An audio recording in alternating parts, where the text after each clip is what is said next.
Hello everyone, welcome back to our channel. আমি সঙ্গীতা, তোমাদের history teacher. আজকে আমি তোমাদের সাথে এই বছর মাধ্যমিকে ইতিহাসে কোন কোন 2 নম্বরের প্রশ্নগুলি করলেই তোমরা পরীক্ষায় লিখতে পারবে সেই সম্পর্কে তোমাদের সাথে এই ভিডিওটি আমি নিয়ে এসেছি। দেখো, তোমাদের এই বছর বোর্ড থেকে যে টেস্ট পেপারটি দিয়েছে, অর্থাৎ পর্ষদের যে টেস্ট পেপারটি, তার উপরে ভিত্তি করে তোমাদের প্রতিটা অধ্যায় থেকেই মানে 8টা অধ্যায় থেকে 2 নম্বরে কোন কোন প্রশ্নগুলি এই বছর আসার মতো সে সম্পর্কে আমি একটা সাজেশন তোমাদের জন্য তৈরি করেছি। আশা করি এই প্রশ্নগুলো করলে তোমরা পরীক্ষায় অবশ্যই কমন পাবেই পাবে। দেখো, আমি তোমাদের এখানে প্রথম অধ্যায় থেকে যে প্রশ্নগুলি এই বছর মানে পর্ষদের টেস্ট পেপারে হয়েছে খুব বেশি করে, সেগুলো হলো 1 নম্বর সাময়িকপত্র ও সংবাদপত্রের মধ্যে পার্থক্য, আবার ইতিহাসের উপাদান হিসেবে সংবাদপত্রের গুরুত্ব, এটি একটা হলো।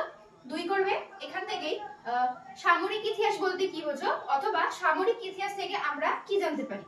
3 নম্বর করবে ইতিহাসের তথ্য সংগ্রহে ইন্টারনেট ব্যবহারের অসুবিধাগুলি কি কি।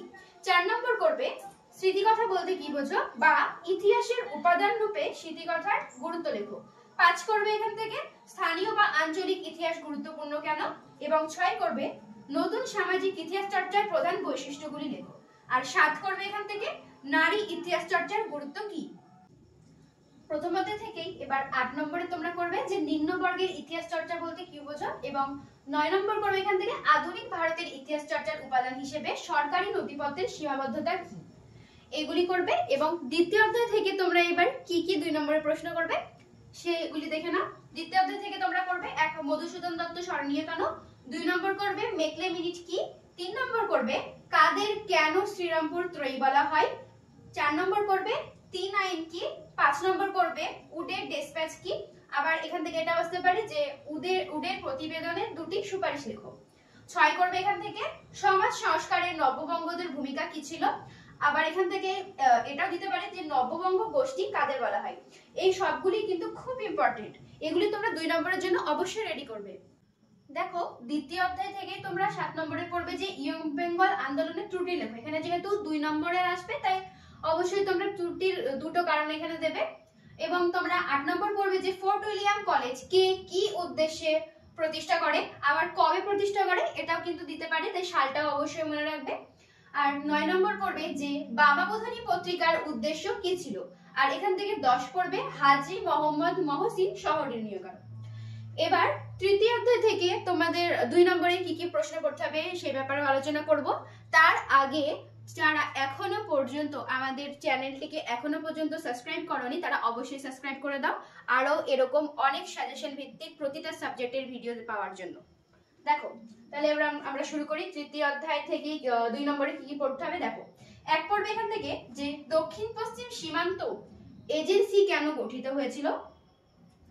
আর 2 নম্বর পড়বে যে ফরাজি আন্দোলন কি ধর্মীয় পুনর্জাগরণ আন্দোলন, বা ফরাজি আন্দোলন ব্যর্থতার কারণ লেখো। এখানে 2টি কারণ, তোমরা এটা জানো যে 2 নম্বরে আসলে অবশ্যই 2টি কারণই দেবে।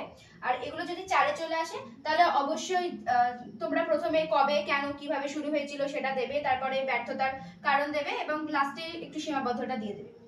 যাই হোক, 2 নম্বরের নিয়ে আলোচনা করি এখন। আর 3 নম্বর তোমরা এখান থেকে করবে যে সন্ন্যাসী ও ফকির বিদ্রোহের চরিত্র লেখো। আবার ব্যর্থতাটা করবে যে সন্ন্যাসী ও ফকির বিদ্রোহ কেন ব্যর্থ হয়েছিল। 4 নম্বর করবে খুব ইম্পর্টেন্ট খুদকাটি প্রথা কি। 5 করবে ওয়াহাবি আন্দোলনের প্রকৃতি লেখো।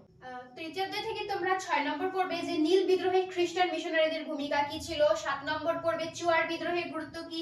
8 নম্বর পড়বে দামিন ই কোহ কি। 9 নম্বর পড়বে দুদু মিয়া স্মরণীয় কেন। 10 নম্বর পড়বে কেনারাম বেচারাম কি। 11 নম্বর পড়বে বিরসা মুন্ডা কে ছিলেন। আর 12 পড়বে ভারতীয় অরণ্য আইন কি, এবং 13 পড়বে কোল বিদ্রোহের 2টি কারণ লেখো। আর 14 পড়বে বিদ্রোহ অভ্যুত্থান ও বিপ্লবের সংজ্ঞা দাও। তৃতীয় অধ্যায় থেকে এই 14টা অবশ্যই করবে। এবার তোমরা চতুর্থ অধ্যায় থেকে কি কি 2 নম্বরের প্রশ্ন করবে দেখে নাও। চতুর্থ অধ্যায় থেকে তোমরা 1 নম্বর করবে খুব ইম্পর্টেন্ট মহারানীর ঘোষণাপত্র বলতে কি বোঝো। আবার এর উদ্দেশ্য দেখা গেল যে মহারানী ঘোষণাপত্রের উদ্দেশ্য কি ছিল 2 নম্বরে। এখান থেকে আবার 2 নম্বর করবে যে জাতীয়তাবাদের বিকাশে গোড়া বা আনন্দমঠ উপন্যাসের গুরুত্ব লেখো। আবার প্রশ্নটিও এইভাবে আসতে পারে যে গোড়া বা আনন্দমঠ উপন্যাসটি ভারতীয় জাতীয়তাবাদের বিকাশে কিভাবে সাহায্য করেছিল। এটা কিন্তু খুব ইম্পর্টেন্ট, তোমরা ভালো করে জানো। এটি এবার তোমাদের 4 নম্বরে আসার খুব চান্স রয়েছে। আমি তোমাদের সাজেশন 4 নম্বরের সাজেশনে এই কোশ্চেনটিও সাজেস্ট করেছি তোমাদের। দেখো আর 2 নম্বরের জন্য এটা পড়বে। এবার চতুর্থ থেকে 3 নম্বর পড়বে যে ব্যঙ্গচিত্র কেন আঁকা হয়। 4 নম্বর পড়বে 19 শতকের দ্বিতীয়ার্ধকে কেন সভা সমিতির যুগ বলা হয়। 5 নম্বর পড়বে ইলবার্ট বিল বিতর্ক কি, ইম্পর্টেন্ট। 6 নম্বর পড়বে 1857 সালে বিদ্রোহী শিক্ষিত সম্প্রদায়ের ভূমিকা কি ছিল, আবার শিক্ষিত বাঙালি সমাজের মনোভাব কি ছিল, এটাও খুব ইম্পর্টেন্ট। 7 নম্বর পড়বে ভারত সভা গঠনের উদ্দেশ্য কি ছিল বা গুরুত্ব কি ছিল, এবং এখান থেকে আরেকটি করবে যে ভারত সভা ও জমিদার সভার মধ্যে পার্থক্য কি ছিল। তোমরা চতুর্থ অধ্যায় থেকে 8 নম্বরের লাস্ট একটি করবে যে বঙ্গভাষা প্রকাশিকা সভা কবে কেন প্রতিষ্ঠিত হয়েছিল। এইবার পঞ্চম অধ্যায় থেকে 2 নম্বরে কি কি কমন আসবে চলো দেখে নিই আমরা। পঞ্চম অধ্যায় থেকে করবে 1 নম্বর ডক্টর মহেন্দ্রনাথ স্মরণীয় কেন। 2 নম্বর করবে শ্রীনিকেতন বা বিশ্বভারতী প্রতিষ্ঠার উদ্দেশ্য কি ছিল। 3 নম্বর করবে কাকে কেন বাংলার গুটেনবার্গ বলা হয় বা চার্লস উইলকিনসন কে ছিলেন, এটা ইম্পর্টেন্ট। 4 নম্বর করবে জাতীয় শিক্ষা পরিষদ কেন প্রতিষ্ঠিত হয়, আবার এর দুটি কার্যাবলী, এটাও তোমরা করে রাখবে। 5 নম্বর করবে বাংলা লাইটোটাইপ প্রবর্তনের গুরুত্ব কি ছিল। 6 নম্বর করবে বসুবিজ্ঞান মন্দির কে কি উদ্দেশ্যে প্রতিষ্ঠা করে, ইম্পর্টেন্ট। 7 নম্বর করবে বেঙ্গল টেকনিক্যাল ইনস্টিটিউটের উদ্দেশ্য বা গুরুত্ব, এটা 2 নম্বরের জন্য এটা খুব ইম্পর্টেন্ট রয়েছে। 5 নম্বরের অধ্যায় 5 অধ্যায় থেকে তোমরা এই 7টি 2 নম্বরের করলেই আশা করি তোমরা এখান থেকে অনেকটাই কমন পাবে। এইবার আমরা দেখে নেব যে আমাদের ষষ্ঠ অধ্যায় থেকে 2 নম্বরের কি কি প্রশ্ন কমন আসতে পারে। দেখে নাও, ষষ্ঠ অধ্যায় থেকে তোমরা 1 নম্বর পড়বে যে মাদারিপাশি কে ছিলেন বা কৃষক বিদ্রোহে মাদারিপাশির অবদান লেখো। 2 নম্বর পড়বে তিন কাঠি প্রথা কি, এটি খুব ইম্পর্টেন্ট। 3 নম্বর পড়বে বারদৌলি সত্যাগ্রহের গুরুত্ব কি। 4 নম্বর পড়বে চৌরাচৌরির ঘটনা গুরুত্বপূর্ণ কেন। 5 নম্বর পড়বে চম্পারণ সত্যাগ্রহ বলতে কি বোঝো। 6 নম্বর পড়বে তেভাগা আন্দোলনের কি কি দাবি ছিল। 7 নম্বর পড়বে ওয়ার্কার্স এন্ড প্রজেক্ট পার্টি কেন প্রতিষ্ঠা হয়। 8 নম্বর পড়বে সারা ভারত কৃষাণ সভা কেন প্রতিষ্ঠা হয়েছিল, এবং 9 নম্বর পড়বে তাম্রলিপ্ত জাতীয় সরকার কেন প্রতিষ্ঠা করা হয়েছিল।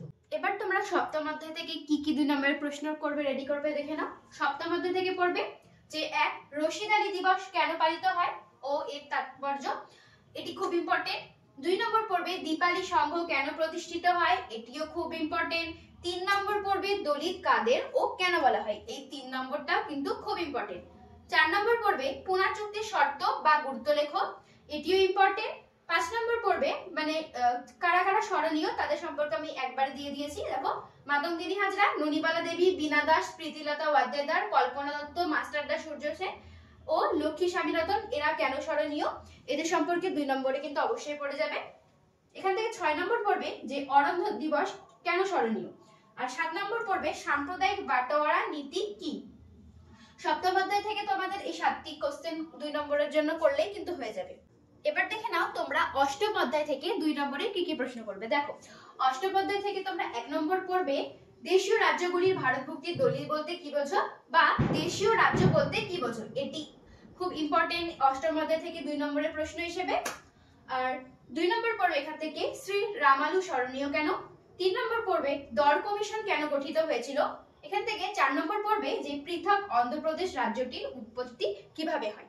মোট সবকটি অধ্যায় মিলিয়ে আমি তোমাদের 69টি প্রশ্ন নিয়ে আজকে আলোচনা করলাম। তোমরা অবশ্যই এই প্রশ্নগুলি করে রাখবে, কারণ আমাদের ইতিহাসে ভালো নাম্বার আনতেই হবে।